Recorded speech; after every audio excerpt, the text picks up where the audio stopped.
Hello, guys. This is Brandy, and I've decided that I'm going to make a podcast about my life. And some of you might not want to listen, and that's fine too. But how about we just sit on in and talk about me? And, you know, I am very complex as I have lived a lot of different lives in the time that I've been alive. So I just wanted to put some kind of like tidbit in here that, you know, I'm not, I'm just doing this for my own personal mental state. I think it's good that I record things like this. So when I'm not here, my kids could have a better understanding of who I am and why I am the way that I am. I will more than likely get vulnerable and I more than likely will cry and I more than likely will show all these emotions that, oh my God, we're not supposed to show nowadays. Ah, women. But you know what? I'm going to do it anyway. So, a little bit about me. I am Brandy. I was born in Louisville, Kentucky. My mother is Kathy and my father is Steve. And my mother and father played a big role, of course, in my life as in the way that I grew up, the way that I see things. I think a lot of people don't understand that when you are younger, your parents are the one that kind of guide you to how you're going to view relationships. And of course, I didn't know a lot of this shit because, hey, I'm new to all this, kind of learning myself and healing. I am right now 38 years old. I'm a couple weeks shy of being 39. And boy, let me tell you, I have lived it's just a crazy life. And in this first episode, I want to kind of unpack my, I want to say, my mother's upbringing and my father's, kind of just to give it, some understanding a little bit. And then we'll go deeper into things about everything else. Now, my mother was born February 13th, 1965, in Louisville, Kentucky. She was born to my grandmother, who is Daisy, and my grandmother had 8 other kids as well. I'm pretty sure my mother is the baby for the way that she fucking acts. I'm pretty sure she's the baby. My grandmother did not, she knew her other 7 kids' dad. She did know the father of my uncle and my mother, who were her last two. But supposedly he was super abusive, very aggressive, just very mean. So they didn't really see him, or he wasn't really in my mother's life. And then my mother's former children's dad, or my grandmother's former children's dad, ended up coming back into her life after she had 2 more kids, which was my mom and my uncle, and ended up my mother ended up having their father as like a stepfather. So that's kind of how that dynamic was. We were poor. They grew up in the projects. They grew up in Louisville's Iroquois projects. Most of the low income areas. My grandmother was a severe alcoholic, was abusive to her kids. Of course, these are things I didn't see because in my world, when I was born, my grandma adored me. So, like, I never got spankings or any of that shit from her, but that comes to play. Well, I don't really know a lot to say on why my grandmother was the way she was with her kids and other people, but, I now being 39, well, about to be, can see that certain factors play the role in like your entire life. You're basically having like the same patterns as your people before you. And a lot of mine um, upbringing was not healthy, was not toxic. You're gonna hear shit and be like, "What the fuck?" Yeah, it just wasn't what you think a life should be. It shouldn't have been like how it was. But it was so crazy. I felt like I needed to at least tell somebody, even if it's just one person. I felt like I needed to tell somebody what it was like, because this shit just was crazy. Well, I was born to my mother July 22nd, 1984, at 8:36 a.m. I was brought into this world. At the time, my mother and father was married, and um, at the time, they were happy. My dad was an alcoholic. He worked, but he was not a severe alcoholic. Um, and I heard that when I came into the picture, my mom loved, was a great, loving, doting mom. Like, did all the things that new mothers do. Like, she was married, she was happy. My mom had searched for that so long, I think, because when she was younger, she didn't have that. My mom was bullied a lot up until she was like 12 years old. And these people, like, they would tie her up and, like, beat her up real bad, and she had 8 other siblings. So, they would tell her, and most of them were boys, and they would say, "You're going to have to fight back or you're going to get your ass whooped," and my mom just wouldn't do it. So I guess at around 11 or 12, these people were bullying her, and eventually she ends up like jumping off of bleachers and landed on this girl and broke both her legs and then beat the shit out of her. And ever since then, nobody really bullied my mom because she had this rage in her that made her almost beat that poor woman to death, or girl, whoever she was. And so nobody really fucked with her. So when my dad and her got together, it just was, I guess, two lives come together. She loved him and that's what she wanted. But my dad just wasn't a marrying kind. My dad wasn't, he worked, he was a provider, but like he didn't do what dads should do. And I guess my mom, not realizing that, ends up getting pregnant again with my brother Steven. So when Steven was born, they were already divorced and are getting divorced. And my dad was super abusive, as in my mom and dad were super toxic and abusive. So they were abusive to each other. So there was a lot of abuse in the home. I'm pretty sure me growing up, I've probably seen it. So I don't know if they were divorced yet by the time my brother came around, but I do remember a time, if this gives you any key on how the life that I grew up, I do remember a time that when my mother was taking me and my brother to get our pictures done, we didn't have a car, so we had to ride the Tark, which is like the city bus here in Louisville. Um, we rode Tark, and I remember my mom talking about getting our pictures done at J.C. Penney's. She was super excited. We were dressed up. My dad was with us. He was dressed up. So right before the stop to get off, my dad says, "I'm going to stop at this liquor store. I'll walk down and meet y'all." And my mom's like, "No, it's not going to fucking happen. You're not going to do this. We're getting the kids and all of our pictures made together. Me, you, Steven, and, Brandy. We're getting our pictures made. And I'm dead serious. You better fucking, basically she lets him go. Not thinking about it. So we get down there to J.C. Penney's. We're taking our pictures, and my mom's getting irritated and angry. I don't remember this. This is stories that family had told me. My mom's getting irritated and angry, and my dad's still not showing up. And they've already took our pictures basically, and we're just waiting on my dad. He never comes.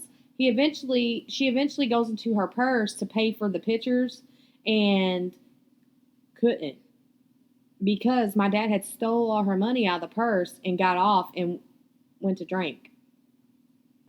My mom was furious. My mom ended up calling her brother ended up paying for it, and we ended up getting a ride back to the house and the housing projects we lived in, which was Air Force Projects at the time. And when we got there, I don't really remember a lot because I was like maybe 3 or 4, just a little bit. I just remember my dad coming home drunk that night. And I remember my mom getting a frying pan, and we lived in an upstairs unit, so when you opened the door, you went straight to stairs. It went straight stairs up. So it would go all the way up, and then my mom was standing at the top of the steps, and she told him, if you walk up those steps, I'm knocking you the fuck back down them. Of course, he didn't believe her. He come laughing and joking, and my mom hit him with a frying pan, knocked him back down the fucking steps, broke out 3 of his teeth, and told him, lay your ass down there, you drunk son of a bitch. I'm done with you. And I think that was the last straw. My mom was just like, fuck it, you know? At this point, my mom's dealing with raising 2 kids on her own, divorced. I'm pretty sure it's not how she thought her life was going to be. My mom started drinking, and at this point, I'm pretty sure just shit was toxic between my mom and dad, because at this point, I remember being bounced between the both of them. Something ends up happening, and I don't really know exactly what happens, but my mom ends up in prison over something my dad prosecuted her, like took her to court for. I don't know what it was. I think it was like a phone bill back then, like a Bell South phone bill, which is hilarious now. But um, so she ends up going to Pee Wee Valley Prison here in Louisville, Kentucky, and it's actually out in Prospect somewhere, or Crestwood, or somewhere out there in the East End. But at that time, they were allowed to have visitors stay the night, like your kids at this time, because it was a very low minimum security prison. I think it still is. But so my mother at this point, I'm 4 or so, and I just remember, being in between my mom and dad a lot. My mom was in there for a while. My mom was in prison for a long time. It seemed like a long time. It was long enough that, well, my dad, he never really took on a parenting role as I can remember. I remember being like 4, and we lived in St. Vincent de Paul Apartments downtown in Old Louisville. And I remember my dad making me do the cooking, the cleaning, the vacuuming, the washing of laundry. I mean, I basically did everything. And I was not even 5 years old yet. I know that seems so unreal to people, but that's really facts, and that's what happened. I was about 5 years old doing everything, cleaning, cooking. I mean, I wasn't even a kid. And I remember my dad being so drunk all the time. Um, I remember my dad just being, when he would drink, it's like he would try to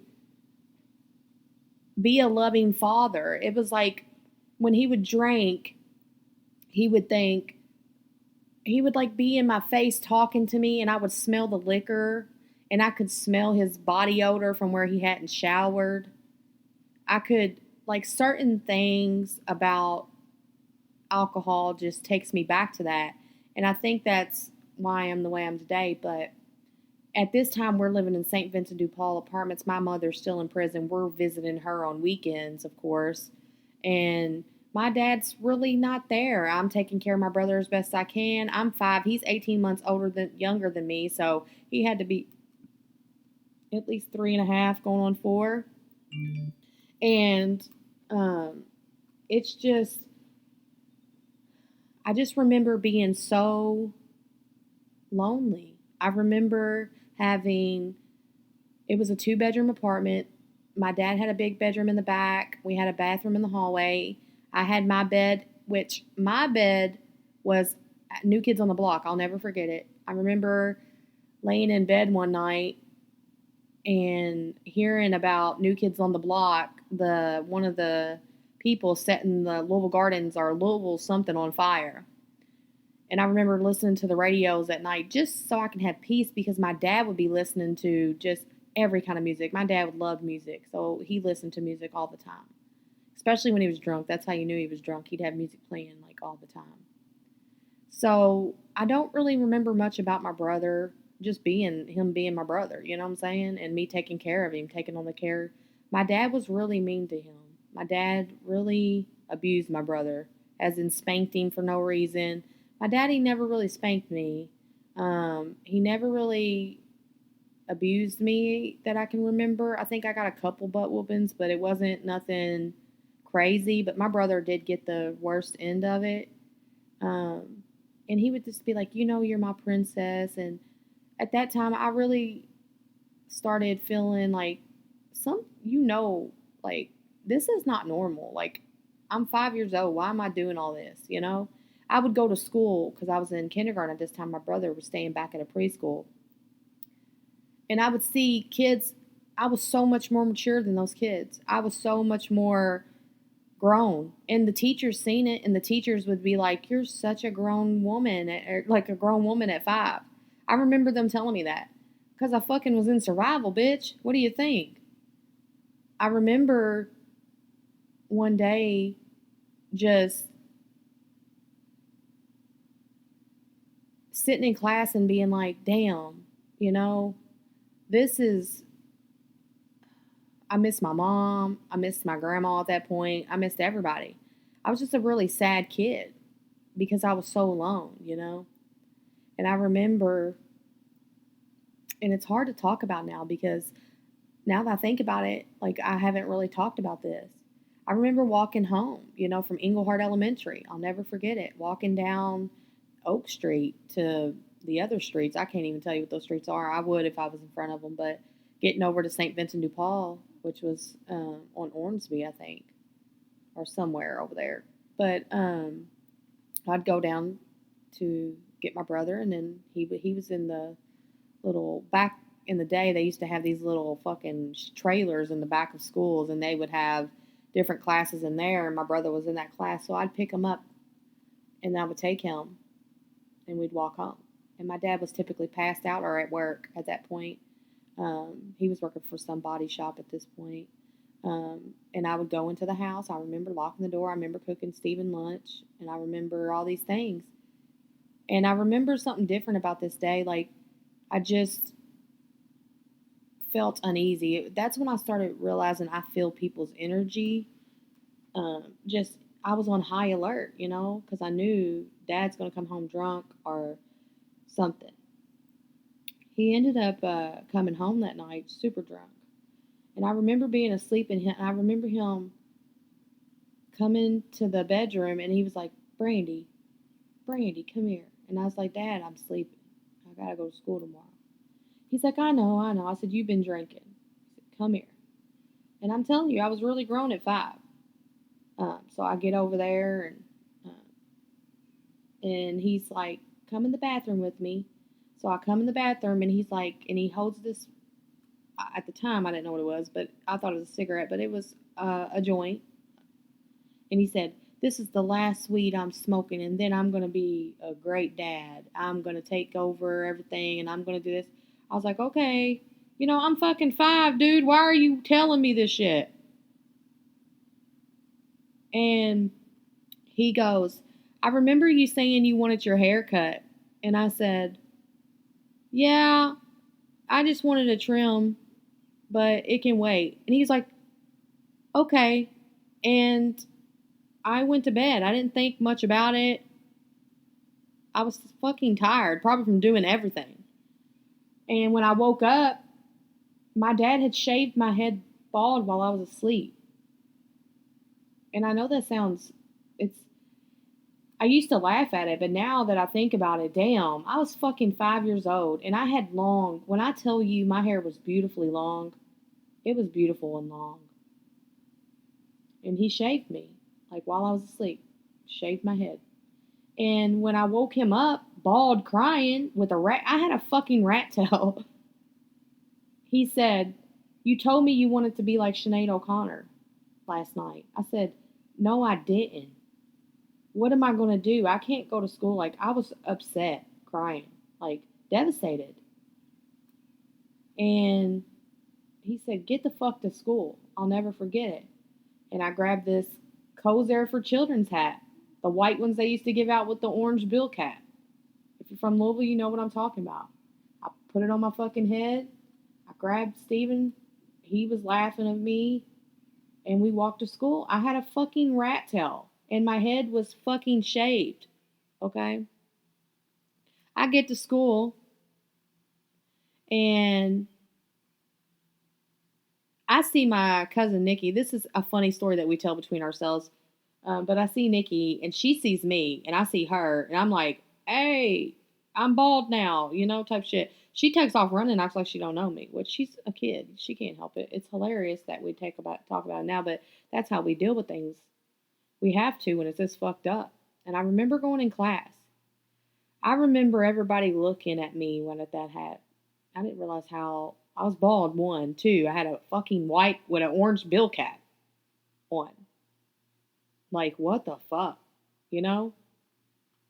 And I remember sitting down in my seat. This boy was sitting across from me. He was smiling at me and being nice. I was smiling and being nice. And I felt in that moment when he smiled at me, I felt, okay, I'm going to be okay. I don't know why. I just remember that. I remember feeling, yeah, this is going to be, I'm going to be okay. Life is going to get better. I remember saying that a lot as a kid. And and then the teacher was like, Brandy, you have to take your hat off. And of course, me, I'm like, no, I'm not taking my hat off. And she's like, oh, you're going to take your hat off. And I was like, no, I'm not. I remember being very like against it. Like I was like basically almost in tears, but I didn't want to cry because everybody was looking at me. And I remember her walking over to me, looking down at me, and she says, quit being silly. Half your hair is already out. Take it off. And she takes it off my head, not realizing that the only half that was hanging out of my hair was what he had left because he was so drunk. He only cut most of it. And when I tell you that when she took that hat off, she gasped. The entire class gasped and then laughed. I was sitting there. I think it was like the most mortifying moment of my entire life, as at that time, because fucking plenty more come, you know. And I remember seeing that boy in front of me, and I remember him being like laughing. He wasn't smiling at me no more. It wasn't kindness. It was mean. And I remember just feeling a little bit of my heart go black. Not all of it, just a portion at the end. And I remember being like, I want to die. I think that was the first time in my life I felt at 5. It's so sad I think about that now. At 5 years old, I was like, I want to die. I don't want to do this anymore. They laughed, of course, and the day went on about its day and everything went regular. I get Steven, I hear him laughing. You know, they're kids. I get all the way to back home. I had to do my chores. I was crying all day doing my chores. And I remember my dad coming home and being like, come here, I'm going to buzz off the rest of it. And he buzzed off the rest of my hair, and I had nothing. This entire time, my mom's still in prison. Of course, she don't realize that I'm fucking bald now, and he's shaved my head off. At this time, he was fucking extremely drunk all the time. Um, and when we went to see my mom that weekend, she lost her shit so bad they had to put her in solitary confinement because she was going to kill my fucking dad. You know? And she just kept saying, I'll be out soon. You don't have to worry about this too much longer. And I believed her, you know? And that's a never ending factor in my life with my mother is that, sorry, I believed her when she said, you know, I don't have to worry about things, that things are going to be different and things are going to be fun. And I don't know why I'm crying because, like, I don't know, maybe this is going to be healing for me. And I'm putting this out here not for nobody to feel sorry for me, but I need to have this out. I need somebody to hear my story, regardless if it's stupid and boring to y'all, it's not to me. And as long as I get it out, I'm fine. You know, this is my therapy. And I plan on making weekly episodes like this. But I'll leave it at when we went to see my mother. She was extremely pissed. Of course, her daughter is bald, and I had really fucking long hair. Of course, Dad was like, she had lice. I had to get rid of it. That was the only way. My mother said, ridiculous. You're fucking, at that time, she was just like, you're just trying to control, and I didn't realize those big words, Steven's is just Steven. So, like, he ain't putting into nothing much right now. But I remember going home that day, and he's so mad about what my mom said about him. My brother got to the top of the stairs, and he pushed my brother down the steps. My brother smacked his face on the railing. And he didn't even help my brother. He said, get the fuck up. My brother split his eye wide open. He said, get the fuck up, you bastard. Get up. You wanted to laugh and, like, just basically taking his anger out on my brother. And I'm just sitting there. And inside, I was relieved. I was relieved it wasn't me. I felt like, and I feel bad for this, but I was relieved that somebody was being punished in front of me. I don't know why I felt like I don't know why I felt like that. But I had a lot of animosity towards Stephen because I think my mother babied him so much. That was her baby. And I was her baby at one point. And,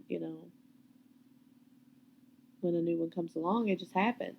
And so then I was nobody's baby. I felt like they had left me. And even at 5, I felt like they had left me. Like nobody wanted me. Like I was just there.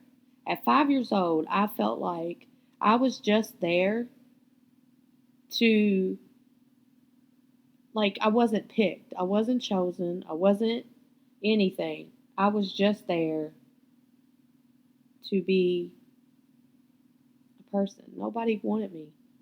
It's like I was there just to be there. It's like nobody said, hey, you know what? I like her. She's a great kid. I'd like to be around her. Or I want these things. And it put something in me that day that I have spent years on trying to get out, And I'll leave it this episode with this, that I know a lot of people know me from all walks of life. And this is going to be disturbing listening to. I get that. And some people may not make it to the 30-minute mark on this, and that's fine. But all I know is that I am who I am because of how I was and how I was raised. I am a woman. I am a very complex woman. I'm a very dark inside woman. I've had a lot of experiences that I shouldn't have had at a young age, and I plan on to discussing all those in this podcast. Now, if this is something that you like to hear, give me feedback. That's fine. I want to hear it. I want to hear if this is just too much for y'all or if I'm a good storyteller. I think it's the narcissist in me that wants to be accepted and loved. And now I'm at the age where I don't have to have it. Like, I'm healed fully now. Not fully. I think everybody still does healing, but I'm healed enough to know that I still have a ways to go, but I've learned a lot. So with that, I'll leave this. Hug your child today. Tell them you love them. Tell them that whatever you need to do, I want you to physically touch your child, hug them, love them, give them, touch their hand, hold their hand, some kind of physical contact that's showing love, and also letting them know you're there and you love them, and listening. Just listen to your kids today. I'll leave it at that, and I'll see you guys next week.